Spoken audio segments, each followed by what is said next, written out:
மகாபாரதம் 5. ஸ்ரீகிருஷ்ணர் அர்ஜுனன் சம்வத் 2. இறைவன் இதைச் சொன்னார். அகலையை அவமதித்ததற்காக கௌதமரின் சாபத்தால் இந்திரன் குருடனானான். விஸ்வாமித்திரரின் சாபத்தால் இந்திரன் தனது விரைகளை இழந்து ஒரு ஆட்டின் விரைகளை பெற்றான். அஸ்வினி தேவர்கள் தங்கள் பங்கை கொடுப்பதை தடுக்க வஜ்ராயுதத்தை உயர்த்தியதால் இந்திரனின் கைகளை சியவனார்ஷி முனிவர் அசையாமல் நிற்க வைத்தார். யாகம் தோல்வியடைந்ததால் கோபமடைந்த தக்ஷன் பெரும் தவம் செய்து ருத்திரனின் நெற்றியில் மற்றொரு கண்ணை உருவாக்கினார்.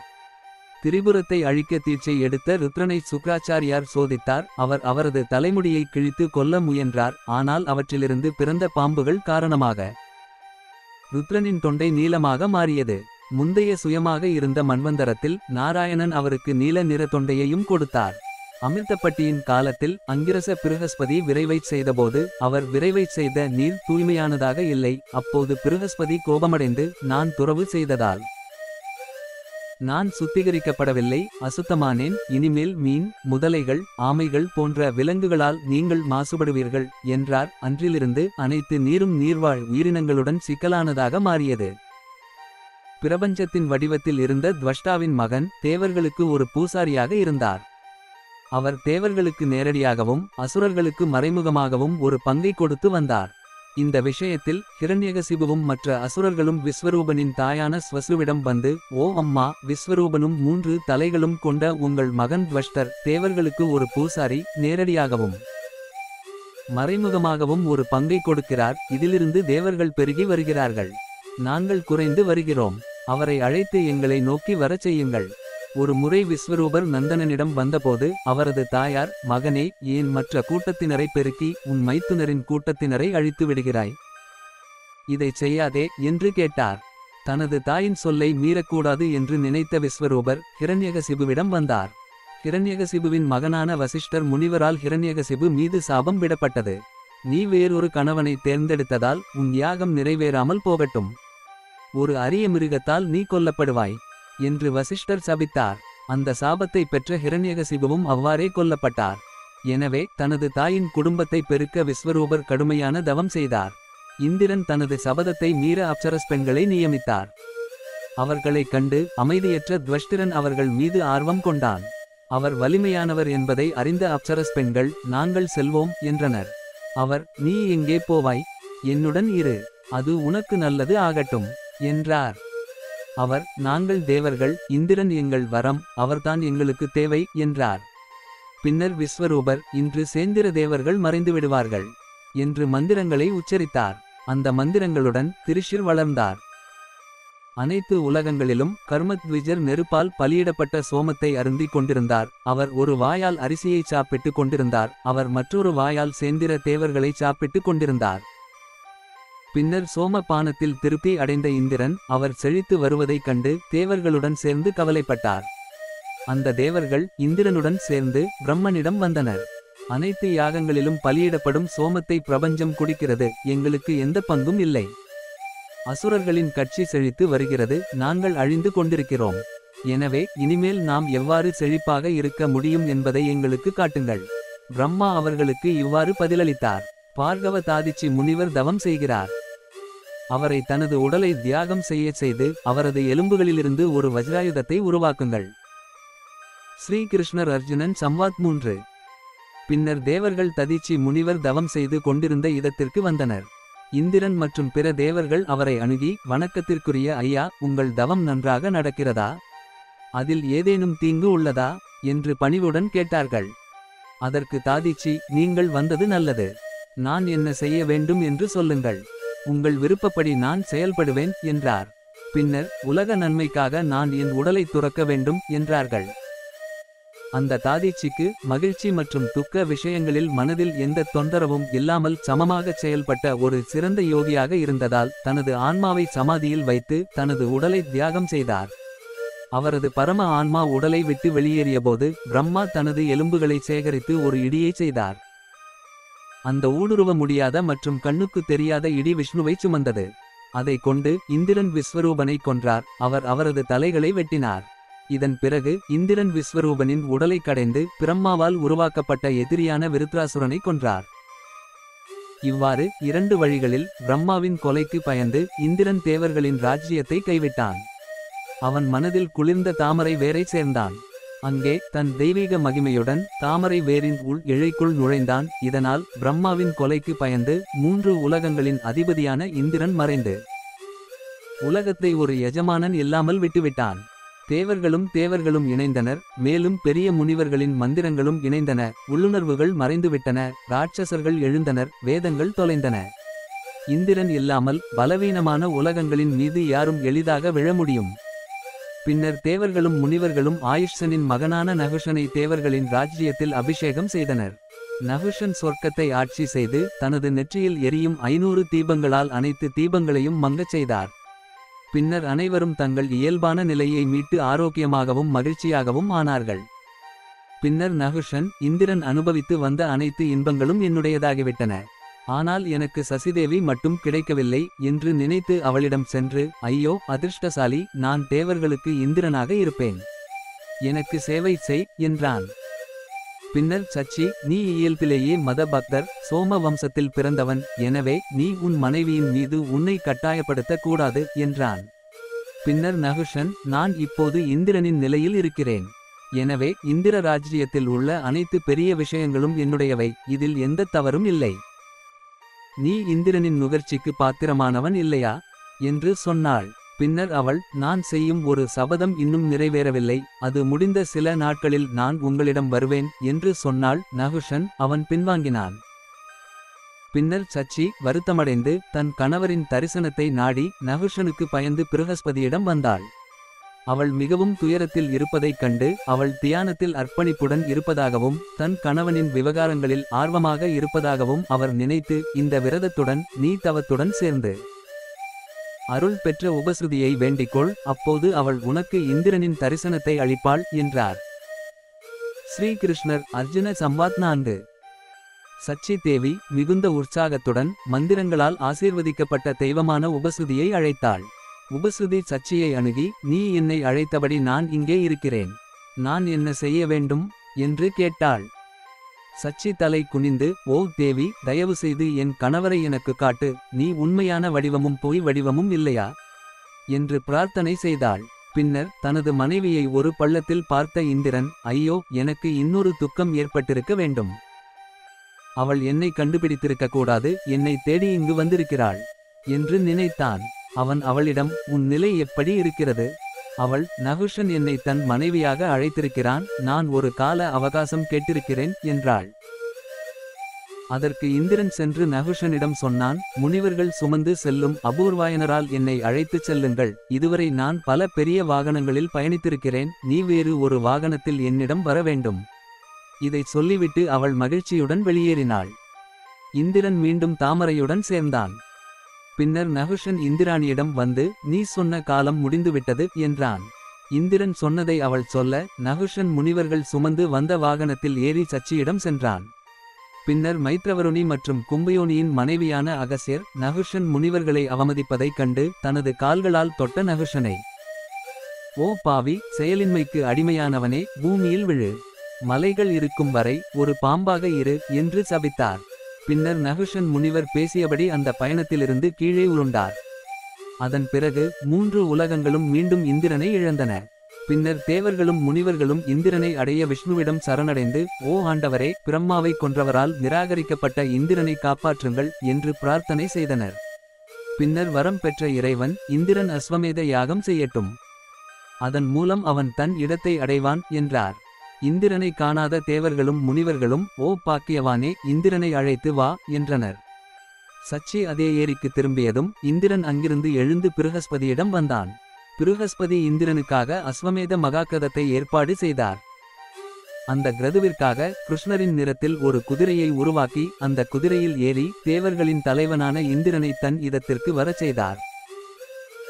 பின்னர் தேவர்களின் ராஜா தேவர்களாலும் முனிவர்களாலும் பாராட்டப்பட்டு சொர்க்கத்தில் நுழைந்து தூய்மையானார். பிரம்மாவை கொன்றதற்கான பழியை பெண்கள், நெருப்பு, வன தெய்வங்கள் மற்றும் பசுக்களுக்கு இடையே பிரித்தார்.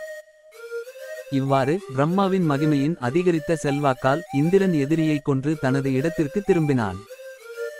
தேவர்களும் முனிவர்களும் நகுஷனின் சாபத்திலிருந்து விடுதலை பெற அகஸ்தியரிடம் பிரார்த்தனை செய்தனர்.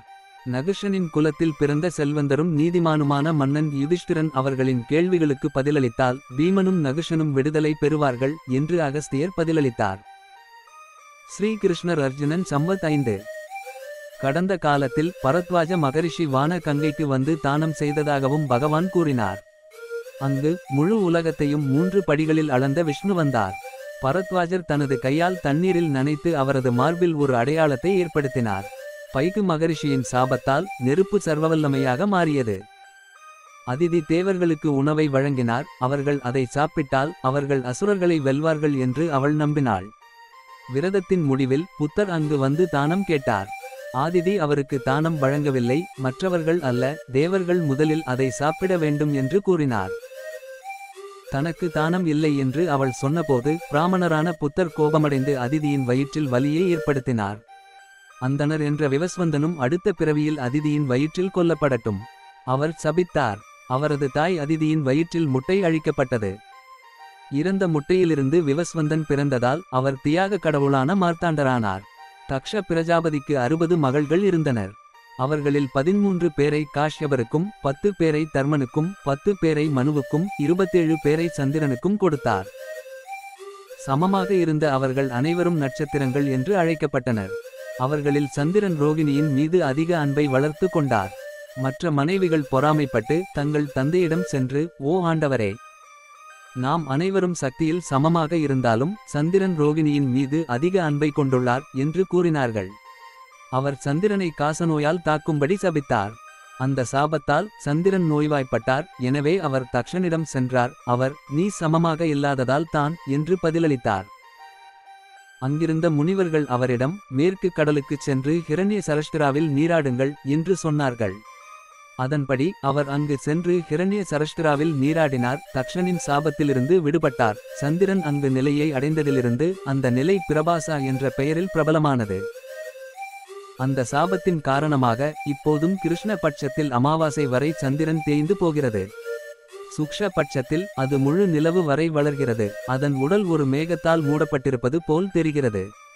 அது ஒரு மேகத்தின் நிறத்தை கொண்டுள்ளது. அதன் மீது ஒரு முயலின் அடையாளம் மங்கலான வெளிச்சத்தில் தெரியும். ஸ்குலசிரஸ் என்ற முனிவர் மேரு மலையின் வடகிழக்கு முகட்டில் தவம் செய்து கொண்டிருந்தார். அவர் இவ்வாறு தவம் செய்து கொண்டிருந்தபோது அனைத்து வகையான நறுமணங்களையும் சுமந்து வந்த ஒரு புதிய காற்று வீசி அவரது உடலை தொட்டது. ஏழையாகவும் தவத்தால் சூடேற்றப்பட்ட உடலை கொண்டவராகவும் இருந்த அவர் காற்று வீசுவதை உணர்ந்தபோது மனதில் மிகவும் மகிழ்ச்சியடைந்தார்.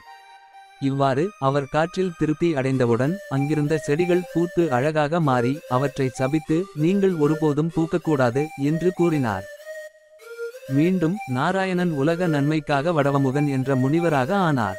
அவர் மேரு மலையில் தவம் செய்து கொண்டிருந்தபோது கடல் அவரை அழைக்க வரவில்லை. பின்னர் அதை தாங்க முடியாமல் அவரது உடலின் வெப்பத்தால் கடல் நீர் தேங்கச் செய்தார். அதன் நீர் வியர்வை துளியைப் போல உப்பாக மாறியது. உடனே அவர், ஓ கடலே, உன் நீர் குடிக்கத் தகுதியற்றதாக மாறட்டும். ஆனால் வடவமுகன் அதை மீண்டும் மீண்டும் குடிப்பான். அது இனிமையாக மாறும் என்றார். அதேபோல் வடவமுகன் இன்னும் கடலின் நீரை குடித்துக் கொண்டிருக்கிறான். ருத்ரன் ஹிமவத் பர்வத்தின் மகள் கனையின் மீது ஆசை கொண்டான். பிருகு முனிவரும் ஹிமவந்தனிடம் வந்து, எனக்கு கனையை கொடு என்று கேட்டார். ஹிமவந்தன், ருத்ரன் அவளுடைய மணமகன் என்பதை நான் அறிந்தேன் என்றார். கனையை மணக்கும் நோக்கத்துடன் வந்த என்னை நீ நிராகரித்ததால் இனி உனக்கு எந்த ரத்தினங்களும் கிடைக்காமல் போகட்டும் என்று பைகு கூறினார். இப்போதும் கூட அந்த முனிவரின் வார்த்தைகள் உண்மை. அத்தகைய மகிமை பிராமணர்களுக்கே உரியது. க்ஷத்திரிய சாதி கூட பிராமணர்களின் அருளால் மட்டுமே நித்தியமான அழியாத பூமியை தனது மனைவியாக அனுபவித்து வருகிறது. நெருப்பு மற்றும் சோம வடிவில் பிரம்மன் இருக்கிறார். உலகம் அதன் மீது நிற்கிறது. இது தொடர்பாக இந்த வசனம் உள்ளது. சூரியனும் சந்திரனும் அக்னியும் சோமனும் என் கண்கள், அவற்றின் கதிர்கள் என் முடி. சூரியனும் சந்திரனும் தனித்தனியாக உதயமாகி உலகிற்கு வெப்பத்தையும் மகிழ்ச்சியையும் தருகின்றன.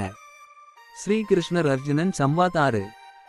இறைவன் மீண்டும் கூறினார், இப்போது என் பெயர்களின் அர்த்தத்தை நான் உனக்குச் சொல்கிறேன்.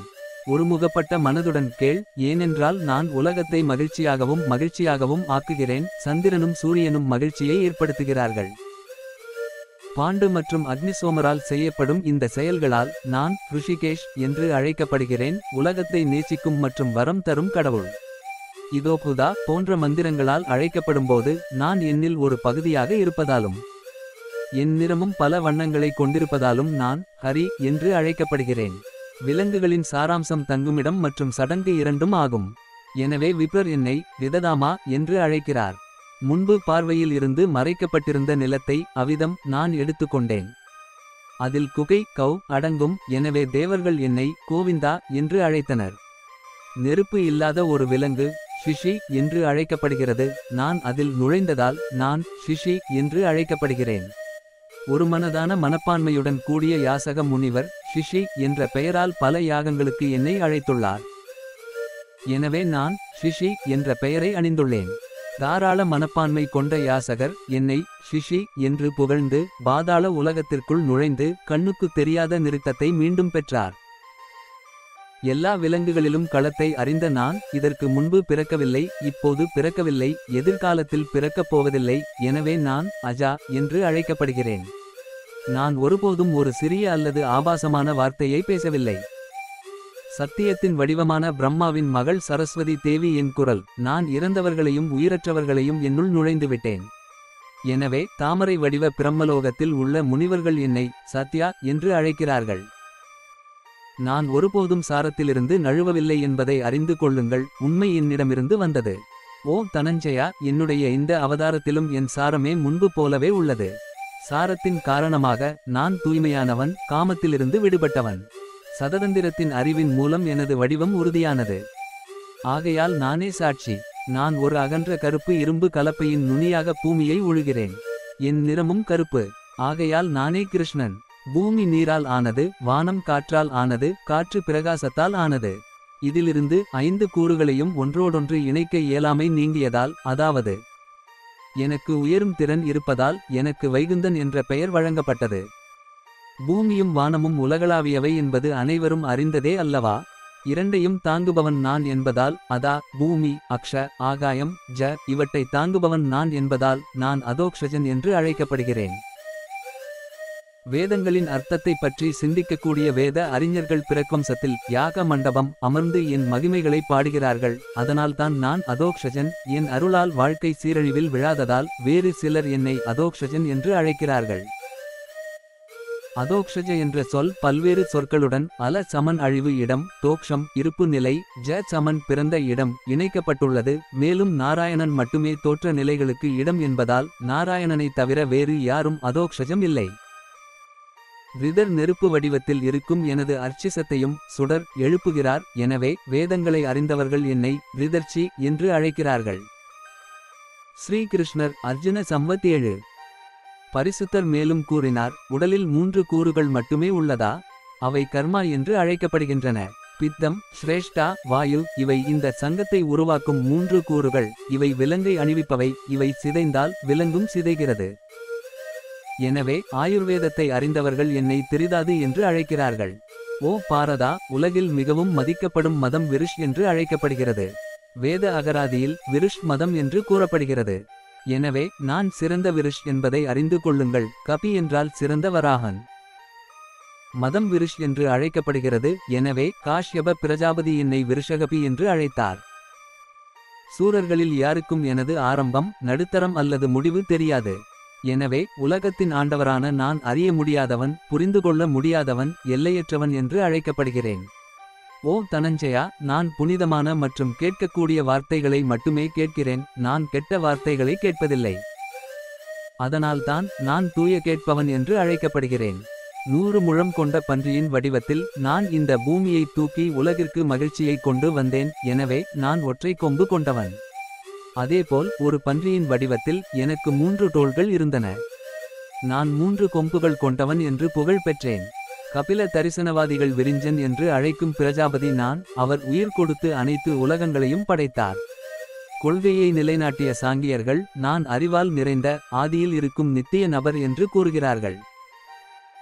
வேதங்களில் நான் ஹிரண்யகர்ப்பன், பிரகாசிப்பான் என்று அழைக்கப்படுகிறேன். மேலும் யோகிகளால் தினமும் வணங்கப்படுகிறேன். எனவே பூமியில் நான் ஹிரண்யகர்ப்பன் என்று அழைக்கப்படுகிறேன்.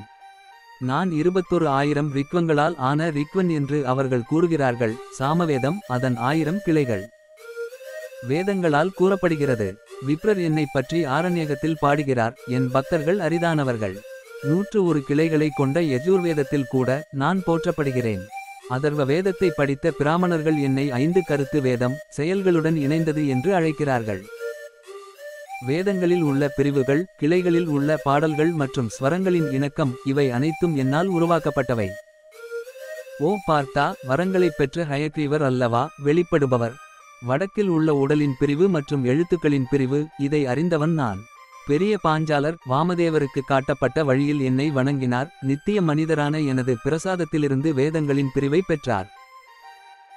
பாப்ரவிய கோத்திரத்தில் பிறந்த அந்த காலவர் நாராயணனிடமிருந்து ஒரு வரத்தையும் தவறாத யோகத்தையும் பெற்று உடலையும் வேதாங்கத்தையும் சிக்ஷ என்று இயற்றினார். மேலும் உடலை பிரிப்பதில் திறமையானவராக இருந்தார்.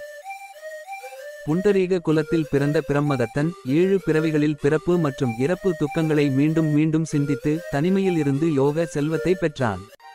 கடந்த காலத்தில் காரண மாற்றத்தால் சிறந்த குருக்களின் பிரார்த்தனையால் நான் தர்மத்தின் மகனானேன்.